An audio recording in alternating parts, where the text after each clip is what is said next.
You're listening to Sox in the Basement, a production of the Broadcast Basement Limited, where every show is 30 minutes of good and comes from a basement bar on the south side of Chicago.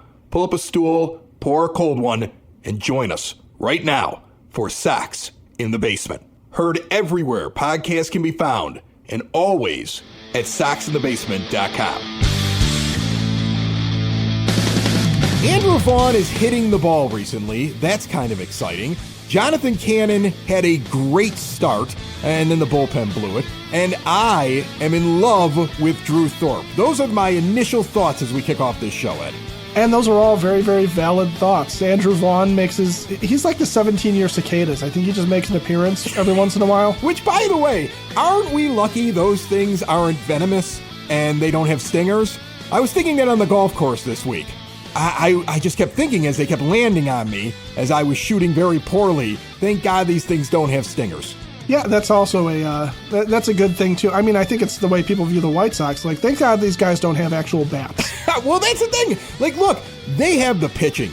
I'm convinced of it. I look at Drew Thorpe. I look at even Nastrini struggling. If he ends up being a fifth starter or a guy out of the bullpen, he's going to pitch in the majors, and he's going to be a piece that you don't have to spend a lot of money on for the next couple of years. Cannon is probably a fifth or fourth starter, but he's going to be consistent. But if this is what I'm going to get from Drew Thorpe, and then we've got guys like Kai Busch still sitting down there. Noah Schultz sitting down there, and you're going to have a couple more years of Crochet, which is, again, why you don't get rid of him.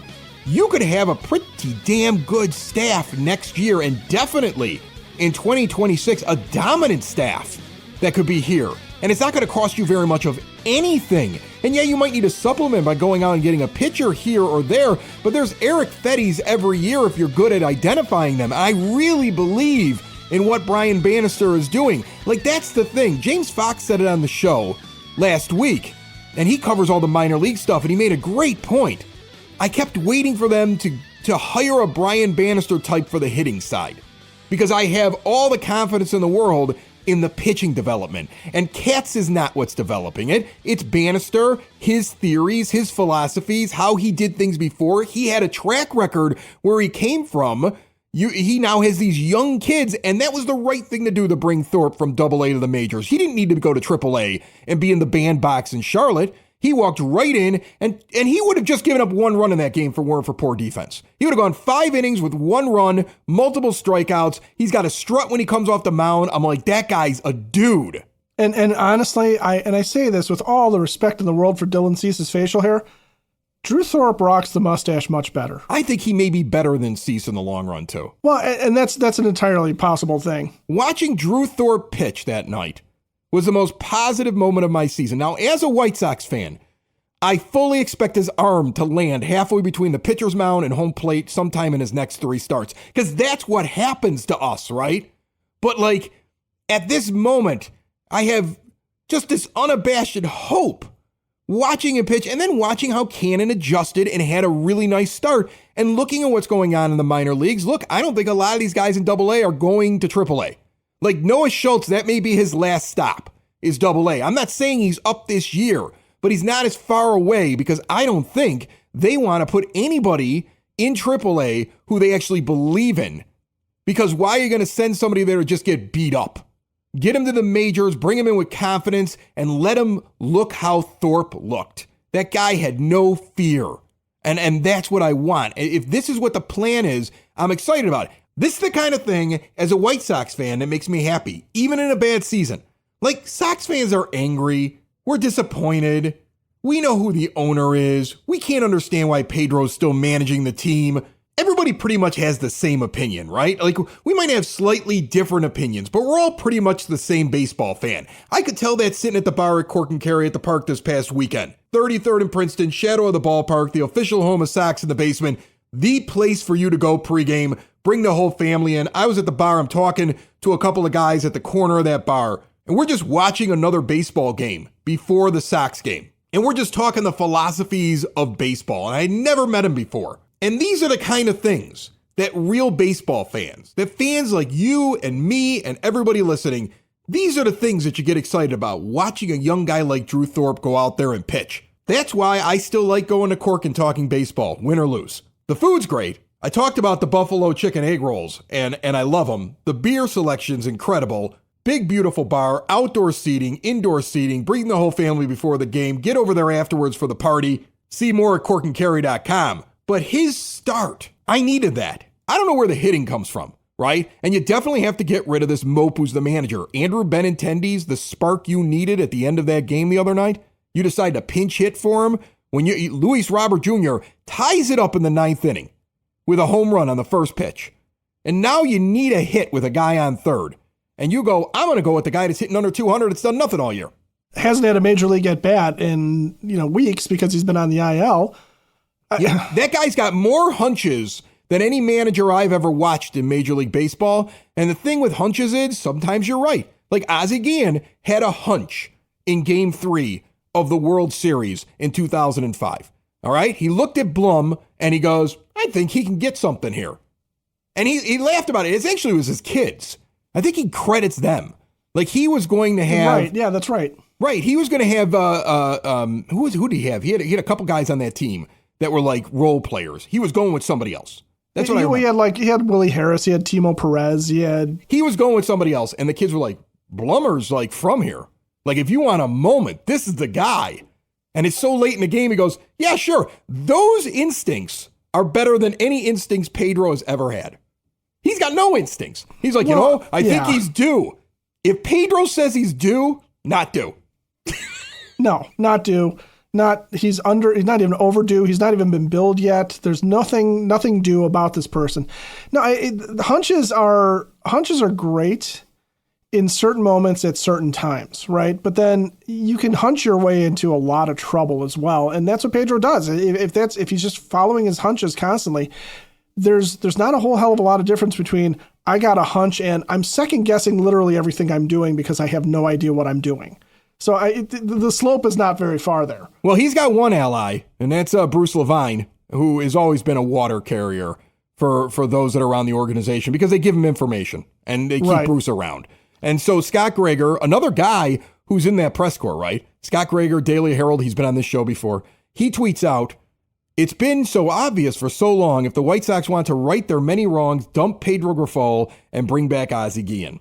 And he tweeted this after the evening on the post-game, I believe it was post-game, where Ozzie Guillen, who clearly is communicating to everybody that he wants this job. Like Ozzie wants to step in there and take over. He can't wait to take over. Right. We talked about how they should do it, and the entire Guillen group liked all the shows. We got some followers from people with the last name of Guillen. Ozzie was tagged in the thing when they commented on it. He wants to manage the team. He wants to manage the team. He just is waiting for them to do it, and somebody won't let him do it, but he wants to do it. So if they're not going to let him do it, he's going to mock it. So what does he do? He goes, I'm embarrassed. And then Chuckster goes, well, why are you embarrassed? And Ozzie goes, well, I mean, I must be really bad if I wasn't good enough to manage this team. Right. I mean, what's wrong with me? And he starts doing that. And I love that he's doing it. And then Greger puts out the tweet and Bruce immediately goes, maybe start with better players, which is saying that it's not Pedro's fault. He has no impact on some of these losses. And sure, they wouldn't be a winning team, but they wouldn't be the worst team in history. There's a big gaping chasm between those two things. And the manager has something to do with that, with his lineups, with his decision making, with the way he runs the team, with the way that he's lost the locker room. And so many different ways that it's been shown that players in the locker room might not respect this guy that much, based on quotes and the way that they react to things and the flat comments and everything else like that. And then I thought it was funny that the at Guillen's World account immediately went right back at Bruce. And I don't know if it'd be any good. I don't know what it would do. I just think it'd be interesting. I think it'd be fun. Right now, I think the post game's more fun than the game because Ozzie's talking, right? I would love him in the dugout for the second half. I don't expect him to be the long-term manager, right? I don't think Ozzie wants to be the long-term 10-year manager of the Chicago White Sox. He just wants to step in there right now and deal with the stuff that he's watching. He's like a fan. He's like me. I sit around and dream about the idea that somehow one day I will be put in control of this team so I can fire all of the terrible in the building and change everything, right? That will never happen. Ozzie looks at it like, I would just like to get in there like Ari Gold in that episode of Entourage where he walks in with the paint gun and lay waste to the garbage surrounding this team that I've been watching for the last couple of years. And I have the credentials to do it. And then I'll go off into the sunset and you hire your long-term manager. Like, that's how I think he thinks, and I'm all for it, Ed. Well, yeah, and to kind of shoot back at Bruce, you sit there and you go, okay, so get better players. Well, fine. So it's so darn easy to manage a team when you have a team of all-stars. But guess what Rick Hahn and Kenny Williams kept selling us on every single year? We're assembling a super team. We're assembling a super team. All these guys are high-end talent. And look at the talent we have up and down the roster, so the manager doesn't matter. So you're carrying that water still for the organization. That's a huge problem because the rest of Major League Baseball doesn't have super teams. They might have one or two superstars, which the White Sox have, at least one in Luis Robert Jr. when he's healthy, and he's showing that he's coming back and he's healthy. And then they have a supporting cast, okay? And those supporting players are guys that range from useful like Paul DeYoung, okay, or useful like Corey Julks and Corey Lee, the two Coreys. We got two Coreys. I like that. Yeah, we got the two Coreys. We got the two Coreys. It's like the 80s. We got the two Coreys. And then, just like the 80s, you got a couple of Andrews that don't do anything for you. And oh, man, if you're from our generation, you laughed at that. Everybody else did. But that was some 80s pop trivia right there. That was brilliant. Exactly. I love it. Exactly. Thank you. But you have guys that need to be put in positions to succeed and need to be taken out of positions where they're not going to succeed. And getting back to, like, for example, putting Andrew Benintendi kind of cold into a game, into a high pressure situation. I understand he's a veteran. I know he's been there before. Doesn't necessarily mean it's the right moment right now to follow that particular hunch. So yeah, a manager like Ozzie who has shown that he has good in-game instincts, a manager like Ozzie who has shown that he is willing to create an air of accountability around his dugout, okay?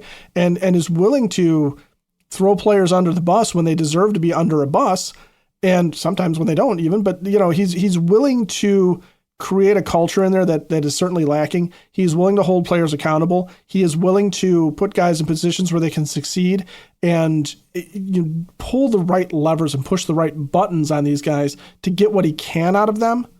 And he does have that track record. No, I'm sorry, that would be an improvement over this team. It really would be. You don't need to have a team of really, really good players to play decent, watchable baseball. You can have a team of really, really good players and have them suck on the field too. And now you have a situation where you have a team of mediocre players with a couple of decent players here and there, and they're absolutely unwatchable and historically terrible. And it really does have to do with what goes on in the dugout and who's calling the shots and who's managing the team. And you can't throw that all on Chris Getz to sit there and say, go and buy a better team. Because he's not going to be allowed to do it. We know he's not going to be allowed to do it, at least not while Jerry's in charge.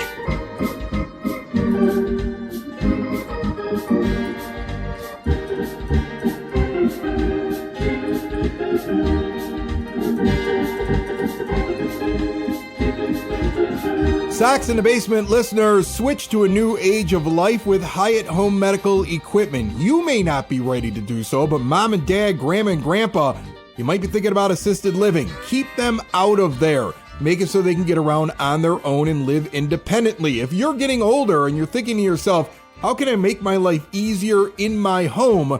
Stair lifts, ramps, grab bars, lift chairs, even bathroom remodeling, all at Hyatt Home Medical Equipment. They work with your insurance. You might not know this, but a lot of this is insured, and they have 0% financing for qualified individuals. If you use a CPAP machine, I know so many people who use them, and you're unhappy with your vendor, switch and get supplies directly mailed to you, plus test it all out in their showroom. And they have the latest and greatest in continuous glucose monitors. Learn more about Hyatt Home Medical Equipment at hhme.com. Sitting down here at the 9-foot homemade oak bar, Steve Paradzinski from On Tap Sportsnet.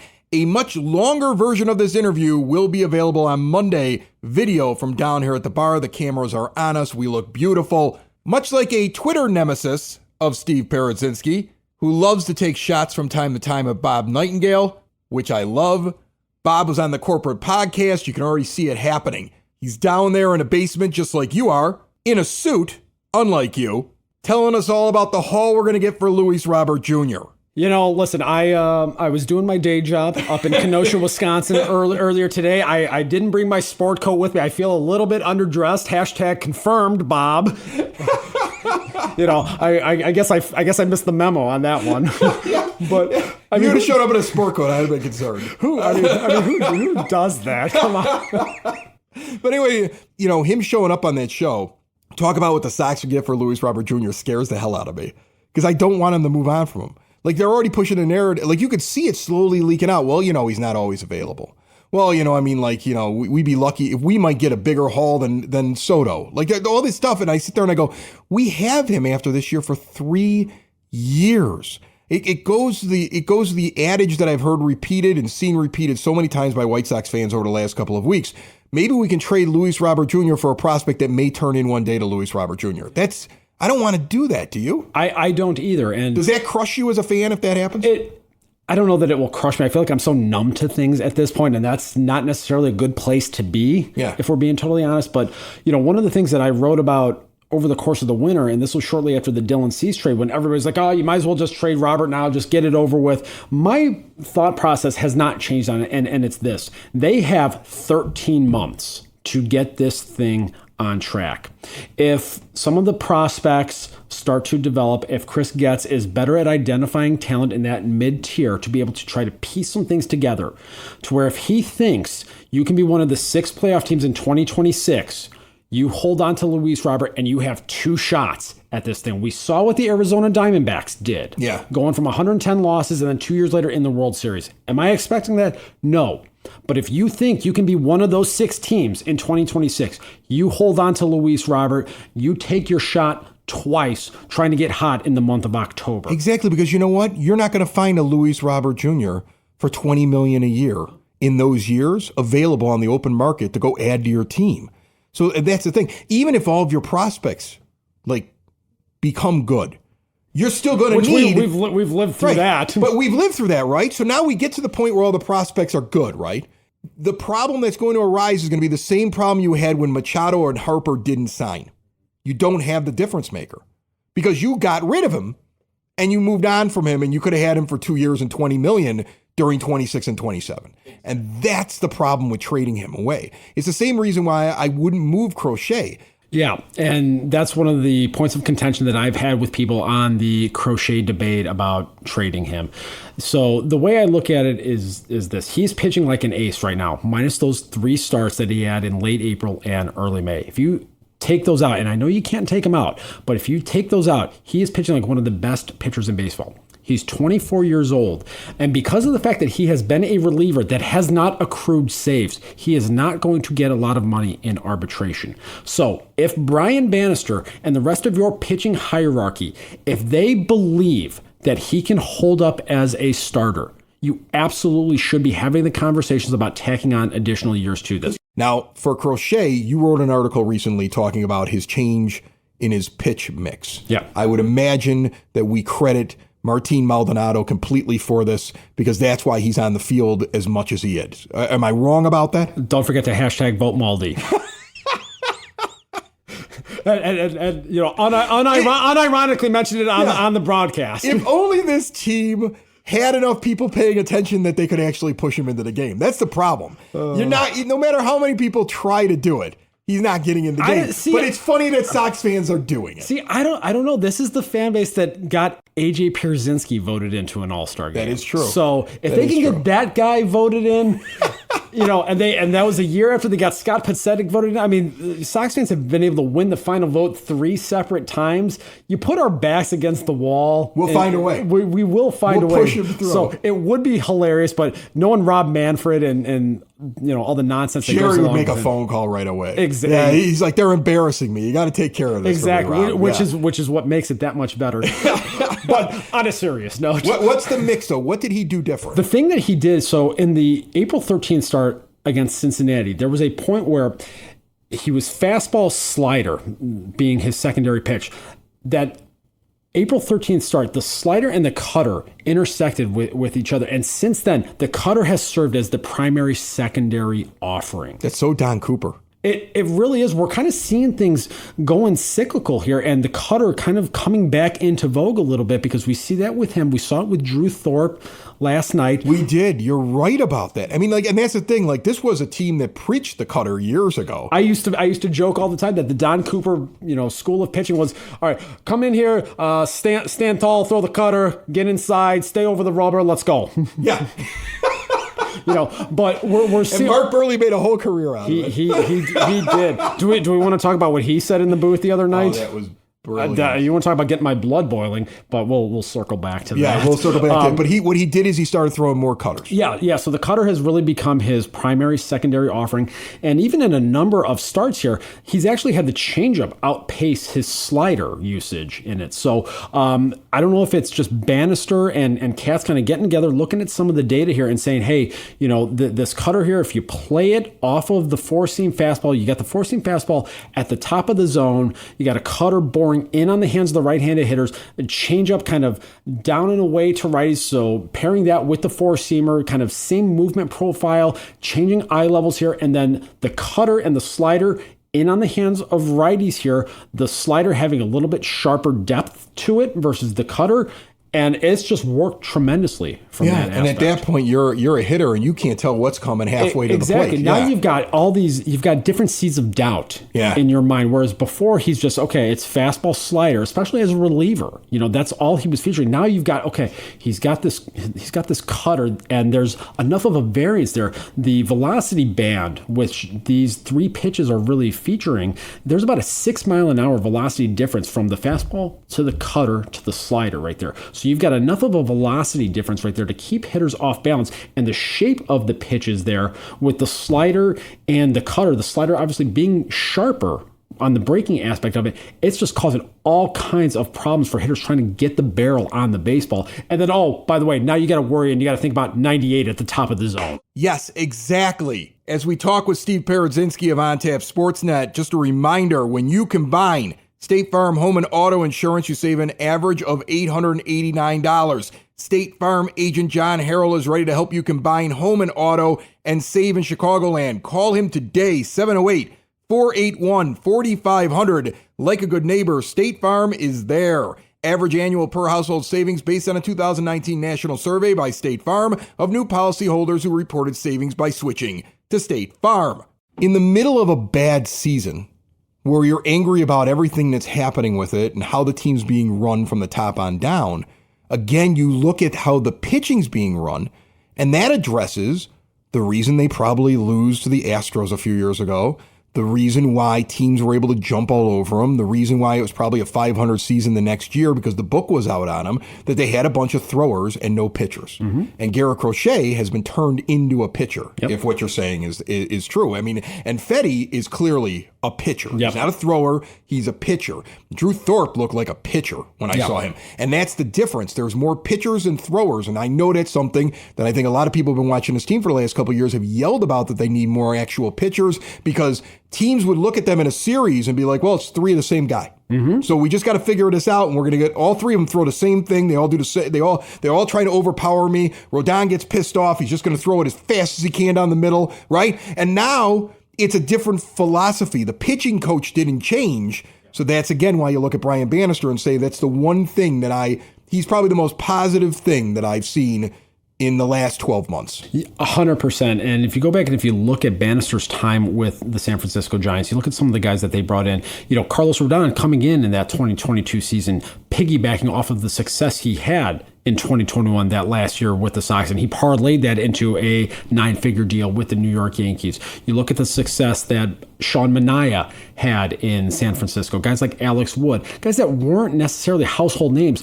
and guys that I won fantasy leagues with because I was like, well, I can get them late in a draft, and I know who's developing them. Like once they were on the Giants, I was like, well, they're going to do something better than their numbers were the year before. And there was a 3-year period when Bannister was there, when the Giants actually, I think, ranked second in all of baseball in fewest walks per 9. What is the one thing that is just killing this team? And I harp on this every night, because they just go out there and they issue so many free passes, and it drives me absolutely insane.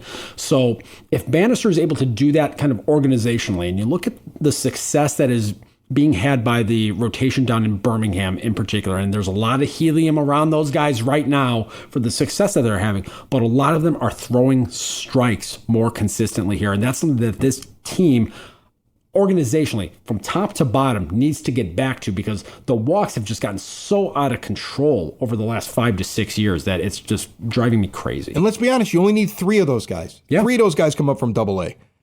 And you have a great stat. If they actually work, if 3 of them pan out, then you're golden, because you can fill in. And if you keep Crochet around, all of a sudden now you have a major league pitching staff that's going to be in the higher end in Major League Baseball if just some of them work out. And then you have the money to spend on position players. So again, I think you've said it. James Fox said it on the last show. You're waiting for the Brian Bannister of the hitting side. Yeah. Because that's what needs to be done. And a new manager. You need a new manager. And you need the owner to die. But then, like, we'll start with the positives. Baby steps.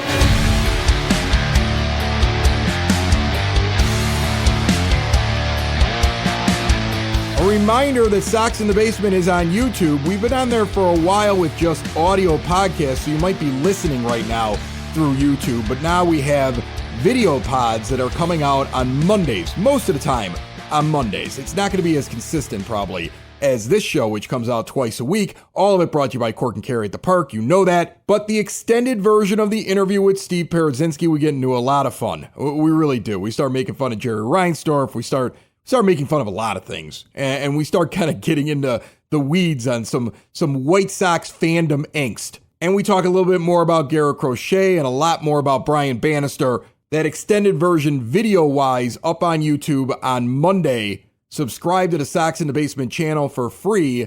The link to it is right there at soxinthebasement.com, or just go to YouTube and search Sox in the Basement. That said, we're going to wrap up the show with our good friend, the Sox Nerd, now. And the Sox Nerd is brought to you by the Village of Lamont. Want to experience a downtown with real history, great eats and drinks, and green spaces filled with adventures? Well, then visit the Village of Lamont this summer. As you're getting outside, shop, dine, drink, explore, and check out their website for all the latest info, everything that's going on down there. Visit LamontDowntown.com. Nerd, what do you got for us? Ed, let's talk Major League debuts. The White Sox latest unveiling went really well. Hot prospect Drew Thorpe's performance on June 11th was something we all needed. The right-hander gave up 1 earned run on 3 hits with 2 walks and 4 strikeouts in 5 innings, but received a no decision in Seattle. That performance provided us with a sliver of hope in this dark year. Counting Thorpe's outing, White Sox pitchers debuting as starters this season, that also includes Jonathan Cannon and Nick Nastrini, combined for a 2.40 ERA in their debuts. This has continued a trend of solid starts by debuting Sox starting pitchers. While only Dylan Cease won his Major League debut as a starter since 2016, the stats in those games have been pretty good. The last 9 White Sox starters making their Major League debut have posted a 2.90 ERA in those assignments. The last clunker by a Sox twirler in his Major League debut as a starter was when Chris Beck was tagged for 4 runs on 10 hits in 6 innings at Baltimore in 2015. Debuts can be special, as witnessed by the electricity in the park when Cease debuted in 2016 and Michael Kopech debuted 2 years prior. I witnessed the Major League debut of Frank Thomas in 1990 in Milwaukee. That debut was special not because Big Frank drove in the winning run that night, but because he looked like no other White Sox player I had ever seen. Even in his first Major League game, Frank looked like a man among boys, a pattern he continued throughout his Hall of Fame career. The most spectacular debut I ever witnessed was at the Sox' current home, but not by a Sox player. On June 21st, 1991, 19-year-old Ivan Rodriguez, married hours before in Tulsa, where he was playing in AA, easily threw out Joey Cora and Warren Newson trying to steal, and then he drove in 2 insurance runs in the 9th inning of Texas's 9-3 win. Before I get to my zinger, a reminder, you can access my blog at soxinthebasement.com, and there is plenty of Sox nerd material on Twitter and on the scoreboard at Guaranteed Rate Field. My zinger, in Thursday's win at Seattle, the White Sox ended an 11-game losing streak where they strike out at least 15 batters in a game. Garret Crochet, Kopech, and Tanner Banks combined for 19 strikeouts in the Sox' first win in a 15-plus strikeout game since September 30th, 2022. That's it, Ed. More than you probably wanted to know about debuts, Thorpe, Frank Thomas, and losses in Big K games. Well, no, I wanted to know about all that stuff except for the high strikeout losing streak. That's a pretty depressing stat. But they won last night. That's true. That's true they did. We'll take it where we can get it this year. Sounds good. All right, thanks, Ed. We'll chat soon. Sox in the basement. Sox in the basement. Sox in the basement. Sox in the Basement. Heard everywhere podcasts can be found and always on soxinthebasement.com.